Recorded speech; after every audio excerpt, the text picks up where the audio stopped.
Hi friends, இன்றைக்கி நம்ம வெண்டைக்காய் வச்சு ஒரு சூப்பரான சைட் டிஷ் செய்ய போகிறோம். அதுக்கு நம்ம கடாயில் ஒரு 2 டேபிள் ஸ்பூன் எண்ணெய் ஊற்றிட்டு கட் பண்ணி வச்சுருக்கிற வெண்டைக்காயை நல்லா இந்த மாதிரி வதக்கி எடுத்துக்கலாம்.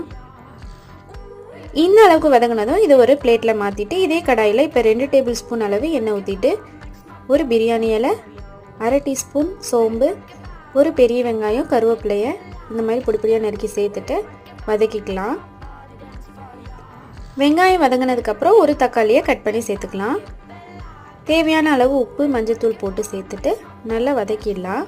தக்காளி நல்லா வதங்கினதுக்கப்புறம் நம்ம ஃப்ரை பண்ணி வச்சுருக்கிற வெண்டைக்காயை சேர்த்துட்டு நல்லா வதக்கிக்கலாம். அது ஒரு 2 நிமிஷம் நல்லா வதங்கட்டும்.